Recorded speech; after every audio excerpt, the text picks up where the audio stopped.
வணக்கம். இது மின்னம்பலம். நான் விஷால் பொலிவர். பெஹல்காம் தாக்குதலுக்கு பதிலடி கொடுக்கும் விதமாக இன்றைக்கு அதிகாலையில் கிட்டத்தட்ட 1:15 மணி அளவில் இந்திய ராணுவம் ஒரு முக்கியமான ஒரு ஆப்ரேஷனை செஞ்சுருக்காங்க. ஆப்ரேஷன் சிந்தூர் அப்படின்ற அடிப்படையில் கிட்டத்தட்ட 30 நிமிடங்கள் நடந்த இந்த தாக்குதலில் பல்வேறு விதமான தீவிரவாதிகளுடைய அந்த கூடாரத்தை காலி பண்ணியிருக்காங்க இந்திய ராணுவம்.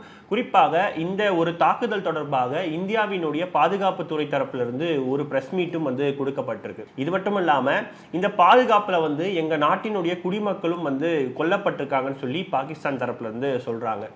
இந்த ஒரு குற்றச்சாட்டுக்கு பின்னாடி பாகிஸ்தான் மற்றொரு முக்கியமான விஷயத்தையும் ஒத்துக்கிறதுக்கு மறுக்கிறாங்க. அதை தாண்டி இந்த ஒரு தாக்குதலுக்கு பிறகு இது போராக அடுத்த கட்டத்தை நோக்கி போகுமா அப்படின்ற ஒரு முக்கியமான கேள்வியும் இருக்கு. ஏன்னா இந்த தாக்குதல் நடத்தப்பட்ட பகுதின்றது பார்த்தீங்கன்னா பாகிஸ்தானினுடைய பகுதியாக இருக்கிறதுனால போர் நடத்துவதற்கு எங்களுக்கு நியாயமான காரணங்கள் இருக்கு அப்படின்னு சொல்லிட்டு பாகிஸ்தான் சொல்றாங்க. உண்மையாகவே அவங்க தரப்புல இருந்து அந்த மாதிரியான நியாயங்கள் இருக்கா? இந்தியாவினுடைய இந்த பதிலடிக்கு பாகிஸ்தானினுடைய பதிலடி என்னவாக இருக்கும்? அடுத்த கட்டத்தை நோக்கி இது எப்படி செல்லும்? இது எல்லாத்த பத்தியுமே இந்த காணொலியில நம்ம தெளிவா பார்க்கலாம்.